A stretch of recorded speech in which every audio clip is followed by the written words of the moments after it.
Magandang gabi po, Secretary Delfin Lorenzana, General Ricardo Visaya, Lieutenant General Edgar Valorina, Lieutenant General Eduardo Anyo, the officers, enlisted men, and families of the Philippine Air Force, fellow workers in government, my beloved countrymen.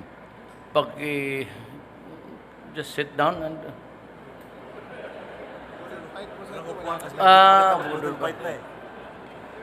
Paghuwat mo ha. Well, I will be brief. Maybe your commanders will pass the word to you that I am committed to your modernization. And you will get it during my time.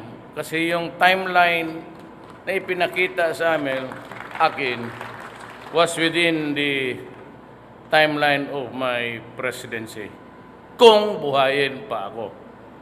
Ang problema niyan, baka mahulog na wala na. No more.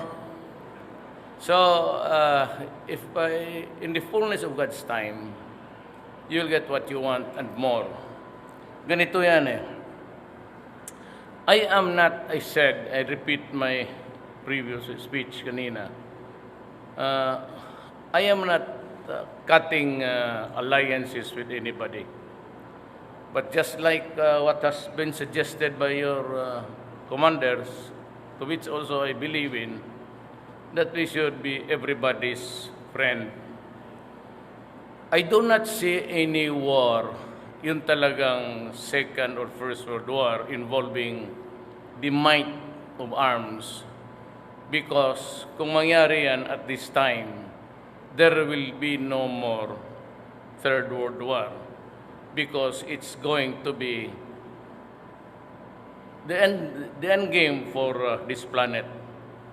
So nobody would pull the trigger, but we expect little pocket troubles, maybe here also in our region. But I am sure that it will not really go out of control, and it would be limited to nations with their interest in Asia. Ako at this time, I said, we are not cutting umbilical cords, but I would not also want to place my country in jeopardy.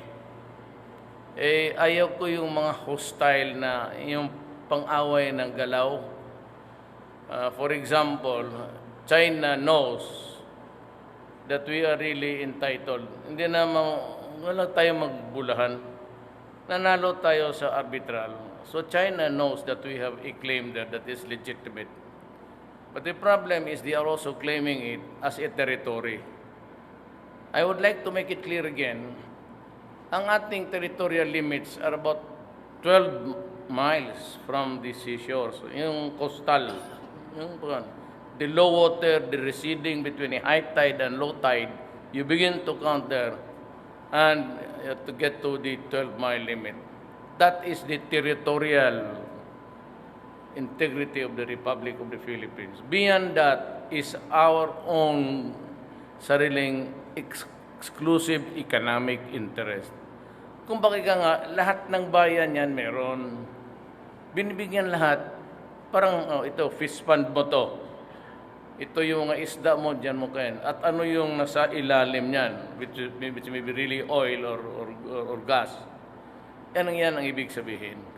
Ito yung fish pond mo. Kanya-kanya tayong lahat ng all nations are given that 200 na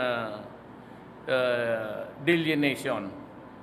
Ito lang China is something which is really matagal na yan. Ngayon lang yan puputok. But that historical insistence also to the historical property, they say, has been there several years. Panahon pa ng itong Seattle pa noon. Used to be itong ASEAN ngayon. That is the predecessor. Yun na yun, noon pa. But they just also kept quiet. I do not know, because they are now in power and they have the military superiority in this region. Kaya ganon ang labas ng, that is what we call geopolitics. Yung politika sa mga regions ng buong mundo. But I said we have a problem of terrorism, and I'm sure ibigay ko naman yung my thoughts to you, or at least my guidance to your officers. You have to learn a little bit yung sino yung kalaban mo. Kalaban mo dito, it could not be more than 50. Even in Solo, Hulo, the firefighter would last for about 1 hour, 2 hours, and it could not be a thing of something like more than 50. Ito yung 3-4. It could be in the urban, it could be in the rural areas. They are in small numbers, highly agile, always suspicious. Ganon yan. Pag-aralan mo yung profiling, start to profile yung galaw ng mata, ng movement, yung native dialect niya. Those are the things that you should. I'm not saying that for the Moro people. Of course, I am half Moro or 1/4. My mama is a Mestiza Maranao. My lola is the Maranao. My lolo, Chinese. So, kayong mga Moro dyan, do not be offended. Kasi what we are talking is the republic against the enemies of the state. It has nothing to do with bigotry or discrimination. Far from it. Far from it. If there's anybody na ilitse-litse mo yung mga in-check dyan, I should be the first one offended. But that is not it. Our talk is limited to the protection of our country. Now, isang and besides, I said, you'll get in the pipeline, but some of you your offers have been to Russia and others to China. The offers are coming in, and I hope I would not disappoint anybody there. Huwag na natin pag-usapan yung alitan because I am just insisting on our... Ayaw ko kasi na yung i-criticize ako na ngayong presidente na ako. I can accept criticism, even blunt ones. Ang problema kasi noon, mayor ako, at yun na yung binibira sa akin. But it started with politics. Pero totoo yan. Nung nag-mayor ako, nag-harden talaga ako, otherwise walang mangyari sa siyudad ko. So I said, kayong mga kriminal, mga durugista, mga gun for hire, kidnapping, araw-araw. Sabi ko, hintuan na ninyo yan. Kasi pag hindi kayo huminto o umalis dito sa siyudad ko, papatayin ko kayo. Talagang hinirita. Wala akong talagang hiniritan ko. Na doon criticize, okay lang. Because mayor lang ako eh. But ngayon presidente na ako, you should be careful. If you want to attack me or to lecture on me, do not do it in public. Just like isang presidente, pati yung si UN, when you lecture on me, nagagalit ako. And what is highlighted as actually yung reaction ko. Hindi yung ginawa nila sa akin. Because at first, dito politika yan eh. Yung tumatakbo na ako ng presidente. Pero totoo, hindi ko dinideny. Ang sinasabi ko lang, do it the proper way. If you want to criticize me, you bring the matter to the United Nations. Tapos tawagin nilang attention ko, then I will answer. Maybe in writing or send somebody there. If I cannot go there personally. Huwag naman yan basta tayo because hindi mo ako bata-bata. Hindi mo ako empleyado. Kaya pagka ginanon mo ako, ang respect ko sa iyo is talagang minumura kita. Who are you to lecture on me? May problema ako dito, sabi ko nga, sabi ng PDEA ni General Santiago, 3 million. Ngayon dito sa atin by the hundreds of thousands, O yung, kung yun yung ang dagdag sa 3 million, it's about 3,700,000 addicts, which I have to worry until I die. Biro mo naman yan, million. And you know, I am operating on this budget because this budget was nung isang taon pa yan. It is really the budget of Aquino. It was not prepared by me. And he prepared it the other year. And who would have foreseen? Sino ba nang may akala sa panahon ko nung inipit ko na lahat, lumabas na, piniga ko ang mundo ko sa Pilipinas, naglabasan lahat dito yung mamang. Ayun. Pag anong ko, lumabas na, totoo. Kita mo naman ang nag-surrender. So where do I place him? So, ito si Duterte, bakit niya patay? Hindi niya i-rehab. Sana maghanap ng rehab? Ang Air Force may budget, sarili, akin. Wala namang budget for rehab na for the so many thousands na tinamaan. Because it's not in the budget of this year. So, tanong lang muna ako, yung mga pare nagtutulong-tulong, salamat naman. But you know, yung this might outlast me or me interdicting it and putting it to stop. Ang hiniing ko lang sa inyo, kayong mga sundalo ng Pilipinas, kung it will outlast me at nandyan pa yan, wala na ako, bilang lang naman ng isang presidente, I would just like to ask you a favor. Huwag ninyong hayaan na talagang itong country will take a deep spin and because you will compromise our children and their children. Yung mga apo ninyo. So, yan lang yung ko. Baski nasabihin ninyo, wala kayong sundin sa style ko, it's okay. It's no problem actually.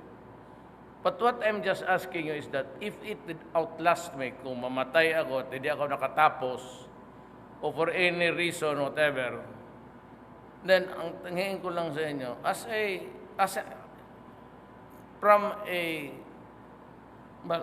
your commander to, isa lang.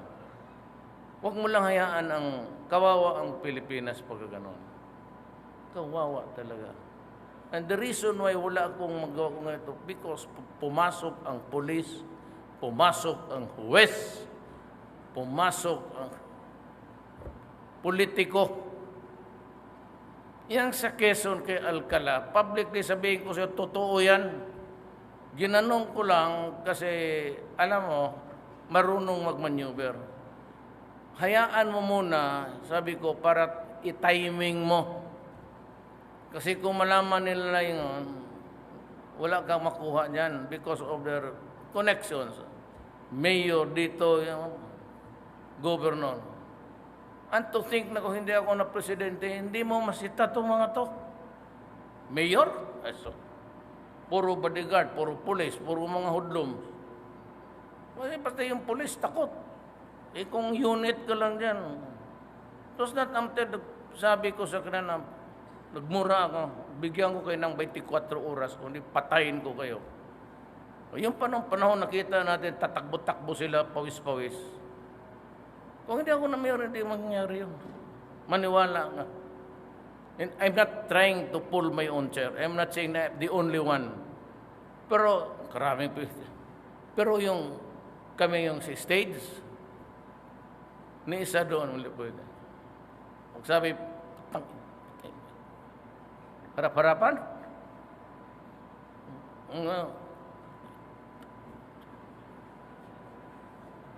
At saka yung pagsabi ko, patayin mo. Pwede kaya patayin kita. Hindi madala eh. Pagdating doon sa fiscal, drop. Pagdating doon sa judge, drop ang kaso, acquitted, anak ng... Dito, mayor, hindi mo mahuli. Hoy, kayo, mayroon pa ako. Ganun kakapal. I have the third round and final round. Validation. Tapos na. Ganun kakapal. Ganun kakapal. Isipin mo ilang pulis, pati ilang dyan. Pag hindi ko nabasa yan, sabi ko, if it did outlast me, then I leave you a legacy of the list of persons you have to take care of. Pag hindi niyo nadala ito ng maayos na pakiusap, bahala na kayo. Alam na ninyo kung anong gawin ninyo. Then restore order, restore sanity in this country. Kaya dito gano'n eh. Paborito ka, kalabang ka, bibira-birang ka. Ang unang nasabi mo, nakalimutan. Pinag-usapan drugs. Pasok itong mga kolumnista, mga newspaper. Pasok itong mga TV, mga komite. Akala mo naman, mas marunong pa sa iyo. Anyway, yan ang pakiusap ko. Mag-retraining kayo sa ating pati yung bakbakan. But I said, I will be acquiring more arms. Pero yung inyong traditional na modernization, yun na yun. Yun na yun. Tapos pagpabili ko pa yung ibang lupa na gobyerno na if I can raise money. Then, gusto ko magkaroon tayo ng 5,000 fighters para yung ipanlaban natin sa tao na mismo, ibunggo mo na. Tapusin mo. Hindi na arbas-arbas, oh. Ihulog mo doon sa kanya. Well, anyway, I said, you have my support. Give me time, you will notice in your pay sa August, nandyan na yung increase ninyo. Double yung salaries ninyo. As I lectured kanina, you have the MRI, you have the barrack. The barrack is the one that's important sa battlefield. If you are not extracted immediately doon sa front, and you have a wound which is already bluish na, ang sabi ko kay Delvin, pati yung aeroplanong yung presidential plane, gamitin ninyo yan. To ambulance. Kung wala kayong panahon na ayusin yan, di paupuin mo lang dyan, sirain mo yung dalawang upuan, higain mo dyan. Use the presidential plane. Ako, okay na ako sa PAL, pati Cebu Pacific. Okay man dyan, mas safe dyan, may kap-kap. Okay man lahat. I mean, I do not say any danger there sa... Kasi ang China, nagsabi daw, they are worried of me. Kaya nag-offer na magbigay ng aeroplano ko na Jesus, yan na. Baka walang fuse yan isa, pagputok ng isa, tapos na. They are also thinking of the other guy. Alam mo na, nagsusabi siya, baka ito ipa ganon. Kasi, hindi ako, I am not anti-American. I said, we are not severing our ties, military ties. Nandyan yan eh. Who am I to abrogate a treaty? What I'm just saying is, we'll just follow an independent. Kung gusto natin magbili dito, kung libre ito, pwede din natin kunin. Kaibigan, salamat. Dito, Mayor, ito, regalo namin sa iyo. Ito na plano. Sige, bigay ko sa Air Force. Gamitin nyo yan. Kasi, bahala kayo dyan. Inyo na yan. So that is it. It's almost 5 billion plus yung sabi ko kaya isang command na lang yung medical services. Isang command na lang sa wala na yung separate checker kasi magbayaran pa kaya magulo. Saka I want a clearer line there sa kasi lastly 2 minutes. Alam mo nakasira sa bayan natin. Alam niya kasira sa bayan natin. Sabi ko, para tayong nasa runway, nakaganon. Tangin na, ang piloto, sige lang, nagsabi na yung tower, lift ka na, lift. Hindi mag-lift, kaya corruption. Taas, pati baba. Dito, pagdating niya, immigration, sa custom, kuna na. Sabi ko, wag din yung gawin sa panahon. Hindi kayo. But I'm telling everybody, do not do it in my time because I promise the Filipino a clean government. It will be a clean government. Wala talagang corruption. Lahat na. Pati ang exemption of taxes na waiver ng billion sa taas. Billion ang laro nila dito, maniwala kayo. We have a receivable from an energy plant of 7 billion. Ni-waive. For what reason, I really do not know. And only one man can waive it. 7 billion i-waive mo for what? So, walang bayaran dito. Basta mayaman, lusot yung mga aeroplano. Ngayon, everybody will just have to behave. Wala tayong problema because kayo regimented to behave. Ang korupsyon ng sa gobyerno, ang Yan mo, tignan mo. Makapatay ako ng isa, dalawa o tatlong direktor, titiro itong putang inang bayan na to. Well, anyway, it's time to eat, and I may join you, but I cannot stay long because I have some members of the cabinet also to... Alam mo, hanggang umaga ako, alas 2, alas 3 yan. Kaya kung magturo kayo, magpresidente ka, ay, nako. Gawain ka lang, clerk. Pag guwi ko sa gabi na doon sa kwarto ko, alaman man ninyo yan. Nakapatong yung folder ng Department of Labor, Department of Foreign Affairs. Tapos mag-annotation siya, okay, yung marginal. Dito mo nabasa mo na. Yan. Pagdating doon sa palasyo, ilang kwarto, ganong-ganong ka. Abot ka ng kagabi, alas 2. Kaya kung anong makuha mo? Wala.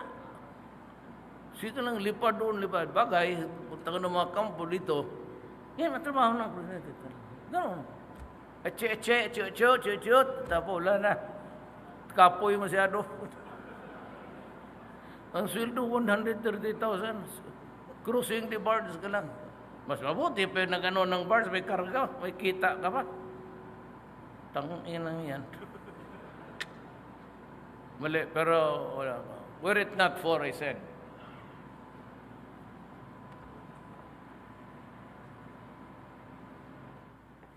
Kung wala yan, ang mayo to Bobis, babay. Totoo, babay. Kayo na lang dyan. Kaya lang, I think that it is the will of God. Wala akong partido, wala akong pera, but I think God wants me to do something. Yung sa Diyos na, huwag ka munang mag-retire, mamatay. Yung Air Force, ayusin mo muna. At ayusin natin. You love it. Magandang gabi po.